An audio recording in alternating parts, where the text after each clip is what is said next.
দেখো 5 নম্বর প্রশ্নে কি বলছে, নিচে একটি ছক্কার 3টি অবস্থান দেখানো হয়েছে, 3-এর বিপরীত তলে কোন সংখ্যা থাকবে।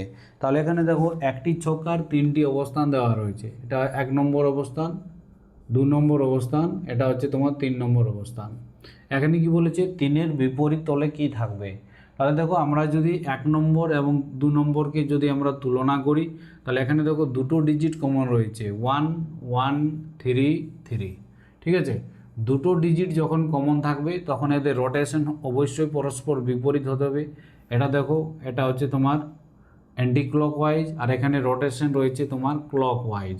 তাহলে আমরা বলতে পারি যে দুটো সারফেস আনকমন থাকবে, যেমন এখানে 2 আর 5 হচ্ছে আনকমন, এই 2 আর 5 হবে, 2 এবং 5 হবে পরস্পরের অপোজিট। ঠিক আছে, 2 এবং 5 হবে পরস্পরের অপোজিট। এরপরে যদি আমরা 1 নম্বর এবং 3 নম্বরকে যদি কম্পেয়ার করি, তাহলে এখানে দেখো 2 কমন রয়েছে, দেখো এখানে রয়েছে 2 কমন আর 3 কমন। ঠিক আছে, 2 এবং 3, 2 এবং 3, আর এদের রোটেশন অবশ্যই পরস্পর অপোজিট হতে হবে। যেমন 2 থেকে 3 হচ্ছে অ্যান্টি ক্লকওয়াইজ, আর এখানে 2 থেকে 3 হচ্ছে ক্লকওয়াইজ। তাহলে আনকমন সারফেস হচ্ছে 1 এবং 4, এবং 1 এবং 4 হবে পরস্পরের অপোজিট, যেটা আনকমন থাকছে সেটা হচ্ছে পরস্পরের অপোজিট।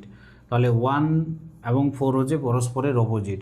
তাহলে এখান থেকে আমরা অবভিয়াসলি বলতে পারি যে 3-এর অপোজিট কত হবে না 6, কারণ একটা লুডুর ছক্কার 6টি সারফেস থাকে।